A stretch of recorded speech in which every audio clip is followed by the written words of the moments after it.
Waiting, taking a turn, starting a task, knowing how to ask for help when they're stuck. Those are things that you really can practice with your kid throughout the summer. Even playing a board game with your kid or sitting down and reading a book with your kid. Those are all really good school readiness skills.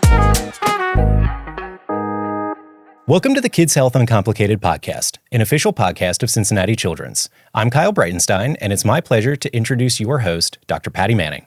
Hi, Patty. Hi, Kyle. So Patty, is back to school time. For me, summer never really feels long enough, but I'm sure for a lot of our parents out there, they cannot wait to send their kids back to school. It's a pretty universal sentiment experienced by, I think, every single parent. Like, okay, we're happy to have you home. Oh, it's going to be so fun. Okay, it's time. And, you know, it can be a little anxiety-inducing for kids. The fear of the unknown, like they're going into a completely new grade, sometimes with new teachers. Really, when you think about it, it's a lot to ask of kids. I'm going to go do this thing again where I work. Now I'm going to have a new teacher. I'm going to have to acclimate to new classroom, new set of expectations. It's a lot, but what I think is so amazing is that our kids do it all the time, and they do it really well. And sometimes they do it better than we do as their parents. Kids are amazingly adaptable. They're used to change. They just sometimes need a little help. Yep. When your kids went back to school, who had bigger emotions, you or your kids? Definitely the big emotions, especially when they're young. And the very first, I was thinking about this, the first one that goes to kindergarten. Oh my goodness, that is a moment. Like just as a mom, especially, you have to turn around and walk away and not let anybody see you experience the emotions that you're experiencing. When they go back, and especially as they get older, you look forward to it because you know that they need to go back and that it's progress. They're moving forward in their lives. So it's a pretty interesting range of emotions. So, Patty, as we talk about anxiety in going back to school, do you think that anxiety is just getting more common, or are we talking about it more openly now? Wow, that's a good question. I suspect it's a little bit of both. I mean, we know that there are things that have influenced increasing rates of anxiety in children, in students. And we also know that we have done better as a society, making it easier to talk about and recognize and own and address anxiety. So I think it's probably both. Regardless, it's a thing. It's it's pretty common, and I want parents to know that if you have a child with anxiety around school, that's not an unusual thing. And it's important for parents to learn that there are, resources that they can reach out to, and probably well within reach. Well within reach, within their school, within their community, within our systems. Yes, lots of help for that. And that's what our guest is here today to talk about. That is exactly right. I'm so excited to have Dr. Melissa Foti-Hoff. She is a psychologist who has worked at Children's Hospital for many years in the Division of Developmental and Behavioral Pediatrics, but she also has spent most of her time in schools, working with students in schools and with school staff and teachers. And so she is a wealth of information. We're excited to have her on today to talk about Back to School Uncomplicated. I'm really excited to have our guest today. Dr. Melissa Foti-Hoff is a psychologist that I have had the pleasure of working with for a number of years. She works at Cincinnati Children's in the Division of Developmental and Behavioral Pediatrics. However, most of her time is actually spent in schools or in a school setting. So she is the perfect guest to join us today to talk about helping kids get ready to go back to school. So thanks, Melissa. Thanks for joining us. Thanks for having me. Of course, of course. There's a time of year when any parent is exclusively focused on thinking about that transition from summer to school. How would you advise parents in adjusting their kids' schedule as they move from the summertime, oh my gosh, I can do anything, I'm up late, I'm sleeping late, to we need to kind of move back into getting ready for school? Well, we certainly don't want to ruin summertime, right? Because summer is what everyone looks forward to every year, right? But I think there is something to be said for remembering that school does require a certain set of skills that we need to get ready for. And so I don't know if there's a perfect timeline, probably a month out, definitely 2 weeks out. We need to really be honing down on sleep schedules and kind of getting back into that, getting in bed and getting up and practicing all those kinds of things. But I think there's also something to be said for thinking about it just throughout the summer, kind of casually, about the skills that kids need to be ready for school. Things like not always doing everything they want, having to follow some adult directions, maybe some chores, or having to leave preferred items and having to do something they don't necessarily want to do, and then going back to that thing. That back and forth is really important in school. I love that reminder that even though summer can be fun, that doesn't mean it has to be a complete free-for-all. You can still, as a parent, be a parent, set some boundaries, have some structure, and still have fun. Absolutely. You don't give up the fun. There are, I think, not an insignificant number of kids, and maybe their parents too, who get anxious about the return to school. And there's probably a continuum, right, where there's just a little bit of anxiety all the way to there's some pretty significant, I don't want to go back to school, I'm school resistant or refusal, whatever you want to call it. How do you guide families like that? I think about two groups of kids. Like when we're talking about going back to school and thinking about the summer and watching, kind of monitoring where your kid is with their readiness to go back to school. One group of kids is kind of, the kids who don't want to talk about school at all. When it comes up, even casually, they're kind of irritated about it. They don't want to talk about it. And that should kind of like alert a parent to like, something's going on there. The other type of kiddo that I think about is a kid who is talking excessively about school, who is saying, I wonder who is going to be in my class. I wonder who my teacher is going to be. I'm not sure I'm ready for that. Kind of questioning a lot more than you would expect to be bringing it up. Those are the two kinds of kids, that kind of groups of kids that I think parents should be on the lookout for, just so we know that maybe we can start having some casual conversations about what maybe their worries are, maybe what they're thinking about school. And I think that's the important part, is casual conversations. Like sitting down and having a very serious conversation is usually not the best way to go with kids, right? And so just kind of bringing things up about, I wonder what you're going to learn in third grade this year. Or, I wonder, I heard there's a club that, in your new school. What do you think about that? And seeing where that leads the conversation. Because oftentimes if we can just get it in, kids will tell us what they're really thinking without even really asking directly. Yeah, I know. I love that you don't, it's not a formal sit down. Okay, it's now time for us to talk about your feelings about school. There very few kids would respond to that, if any. But dropping something like, hey, you know what field trips there are in third grade? Or, you know what I heard about recess, or something like that is kind of a nice way to ease into that topic. It seems like there's some certain points in a school career for a child, whether it's changing a building or certain grades, that do evoke a little bit more anxiety. And again, sometimes not just in the child, but in the parent. Are there tips or thoughts you have about those specific milestones, changing a building, changing a big grade change, that you would advise parents about how to think about that? Absolutely. And I think, again, parents know their kids best, know what kinds of things that might be challenging for them. But I think anytime we're changing buildings, especially, making those bigger jumps in grade where that you've heard that the academics might be more challenging, or making obviously the leap from an entire building, from a pre-building to an elementary building to a junior high, that's usually a big one, or even a junior high to high school is a big jump. Really, again, school is really about skills. And so I tell parents, you have to think about this as something you might have to practice with your kid and give them some familiarity around, right? So if that means you're changing buildings, maybe think about let's go and play on that playground. Let's take some drives by that building. If you really think your kid needs some familiarity with the actual building, calling the schools are open in the summer. They're not open full hours, but they're open. Calling and say, hey, would it be okay if we could come walk around the building, see where the cafeteria is, see where the locker. I remember that being big for my kids, right? Like, I'm not going to be able to get my locker open. Can we come up and practice, doing our locker combination?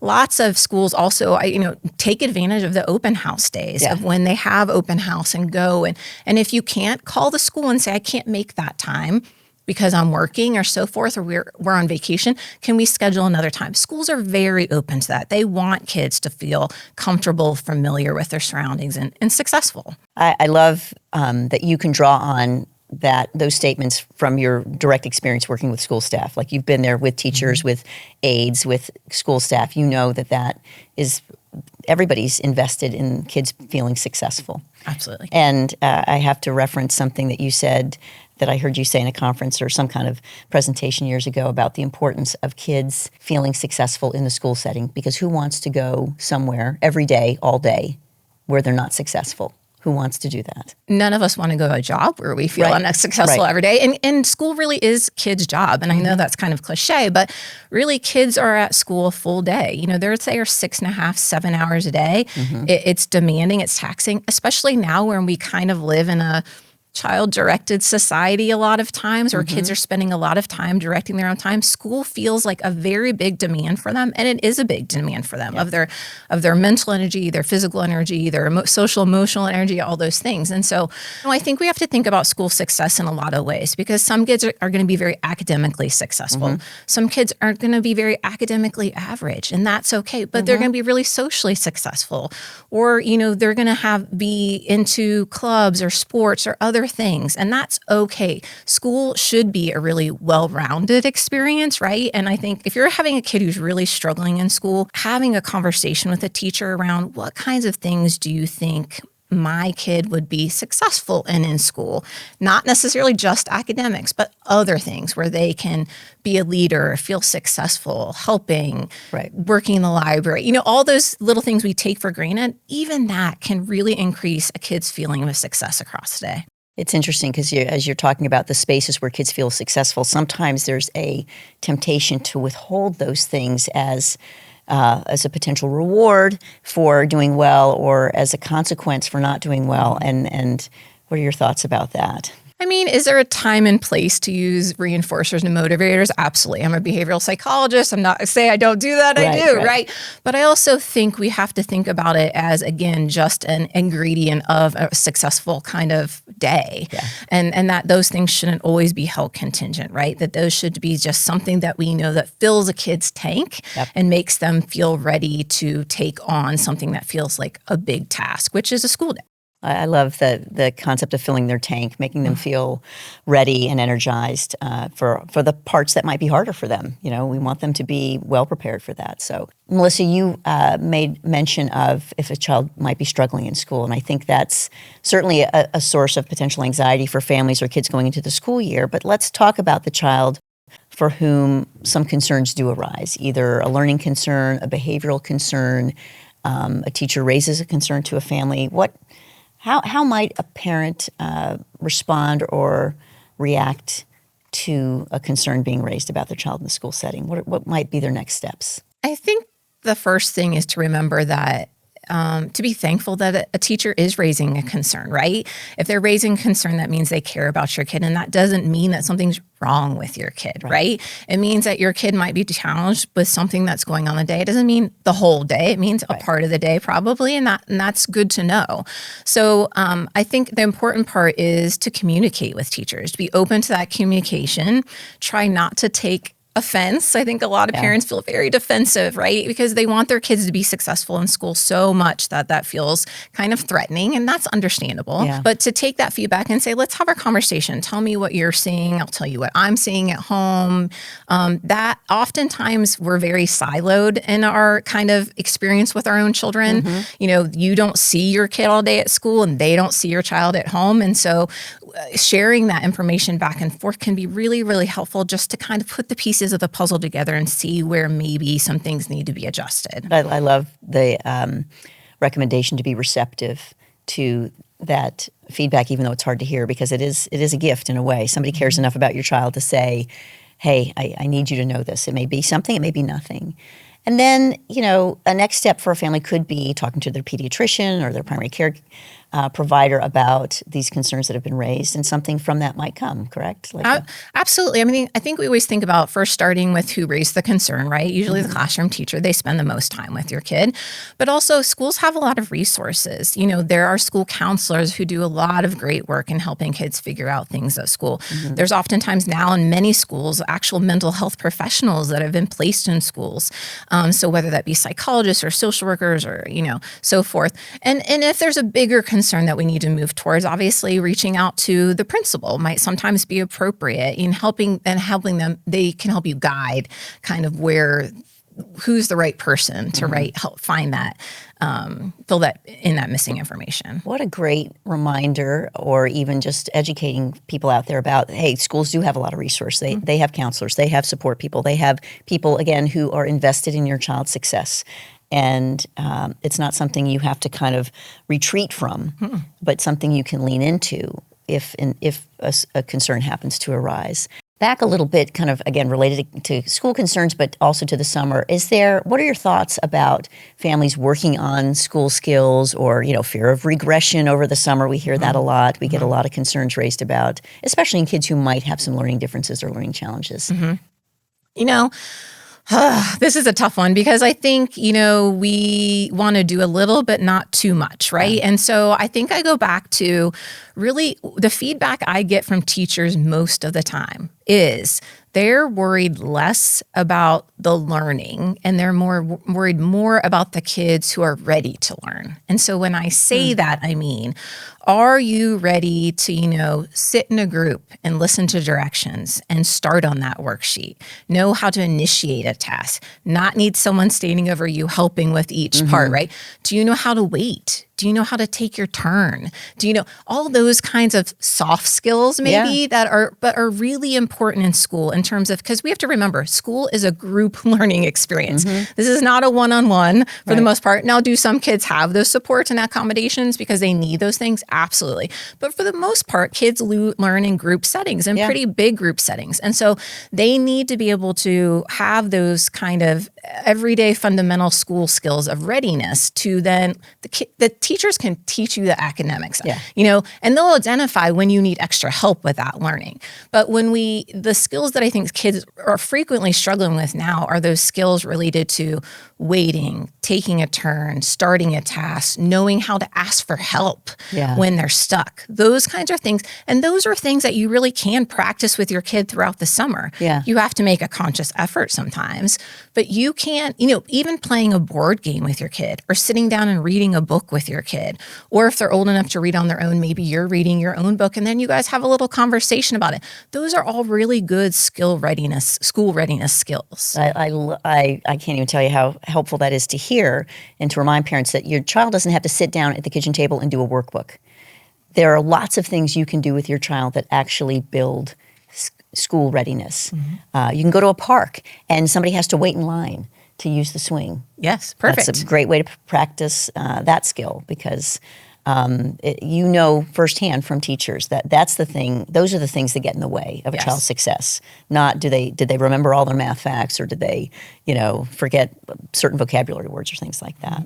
How about just back to the issue of anxiety around school, and again, not just the child's, but the role that maybe the parents play in helping the child manage their own anxiety, because parents often have their anxiety around school.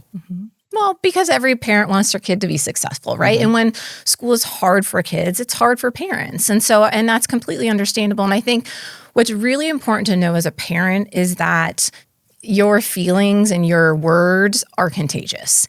And so if you want your kid to worry about school, then when you present worries or kind of ask questions that in a way where it frames worry, they're going to think that that's something to worry about, right? Yeah. Versus if we're talking about school in a way where you're really talking about, that's something I think you're going to be good at. And if it's not, that's okay. We'll figure it out, in a courage way, in a making brave attempts way, in a confident way. Kids really reflect their own parents' attitudes towards topics, right? And so it takes sometimes a little self-awareness, right? In terms of parents of noticing, like, maybe I'm focusing on this a little too much and I need to back off, because it is contagious with kids. They will reflect our attitude towards things. It's sending a message. I've not heard that termed that way, that it's contagious. I've thought about kids look at us, they reflect us, but they look to us for how, are you okay with this? Because if you're okay with this, then I can be okay with it. So it does take a lot of self-awareness on the part of a parent to go, wait a second, I might need to dial this down a little bit. You've got one top tip to give families about getting kids ready for school. What is it? I'm going to be honest, sleep. We really underestimate the amount of energy it takes for kids to get through a 6.5, 7-hour school day. They need a full tank. And I think kids, we do not appreciate the impact that good sleep has on behavior, on ready and learning, on attention, on focus, on the ability to just navigate all the challenges of the day. And if kids are starting from morning with not a full tank because we're not prioritizing sleep, school is going to be hard. It is going to be hard. I know for me, if I don't get a good night's sleep, work is really hard that day, right? So those are I really think we can be as basic as really prioritizing sleep. And that's when we talked about at the beginning, kind of, how far into the summer do we start to think about getting ready for school? You don't have to do it like 2 months ahead, but, a good 2 weeks before, we should probably really be getting back on track with what's an appropriate sleep schedule for kids in terms of getting to bed. Because it does take a little time just for our own bodies to kind of reset and shift our sleep clocks, right? But also the other thing I think that's really important, I'm going to say 2 top tips, I guess. I'll give it to you. Is not overscheduling ourselves. I think, the school year is a very busy time on its own. And again, I think going back to that tank, if we're not starting with a full tank because of poor sleep, ending school and then we're racing to activities and then there's just no downtime, you can never start with a full tank the next day if all of our evenings are packed full. And so just really prioritizing and thinking about saying no to some things. Yeah. It's okay to say no to some things. Really, it's not good for them to be in too many activities when they're expected to have a full-time job of school every day. That is wonderful permission. I think that you've given lots of parents to not feel like they have to be in every camp and on every team and in every activity. So thank you for that. It's super, super helpful. We will need to have you back talking more about school-related topics. Thank you so much. You're welcome. Patty, Melissa, great information. I'm sure our parents will really appreciate all that, especially as they get ready and prep for back to school. Speaking of back to school, I've got some back to school myths and facts for you. I'll say a myth. It's probably wrong. And you just tell me how and why it's wrong. Okay? So back to school myth number 1, school struggles and intelligence are the same thing. Oh, myth, very much a myth, right? Okay. So, I think people, again, we talked about, equate kids who are good at school are really intelligent kids. And that's not true because really only a small part of what school is made up of, the academic part, relies on our intelligence or our cognitive abilities. There's so many other things that make up school days, right? Totally. Social intelligence, emotional intelligence, right? All those things and the ability to get along with others and follow directions and do things you don't necessarily want to do, but you do them anyway, right? And so it's bigger than just IQ. Much more. Back to school myth. The best things parents can do to alleviate school anxiety is to let kids figure it out themselves. Sometimes we'd like to, right? But kids need help figuring things out. But I think there's a balance there, right? I think we don't want to overtake and do things for them because that's an important part of learning how to do school is problem solving. At the same time, they need some guidance, right? They need to know when this is something we should worry about and seek out extra help for. And when it's something that, that's just not something we're going to worry about because you're going to be okay, right? But I think most importantly is we listen to kids' feelings about things, we validate their feelings, and then we help them strategize what we're going to do next and let them be part of that process. Last back to school myth. The new school year is basically a reset. Last year's struggles stay in last year. Oh, this is the thing I love about school is every new year is a new year, right? And so, most kids get a new teacher and most kids get new classmates. Most kids, grades change, the content changes. And so I think it's really encouraging. A way to encourage kids is to help them see each new year as a reset, as an opportunity to do things differently. If there was something they didn't like about last year, how to start over fresh and know that their teacher is doing that too, right? And their classmates are doing that too. And it's an opportunity just to start all over and have a clean slate. It's just nice to think that the schedule permits that. Like we would all love that, wouldn't we? Oh, the year ended, start fresh, something new, let that stuff go. But that school can really be that way for kids. And you as a parent can make that make that case really well for your child. So. But you have to let that be as a parent, right? You also as a parent have to let go maybe of some things that have happened a previous year and have that mindset as well. Yes, exactly. Good point. Thank you, Melissa. That was fantastic. You are a wealth of information on a topic that really is meaningful to every parent that we hope is watching out there. So that was Back to School Uncomplicated. We hope to see you again.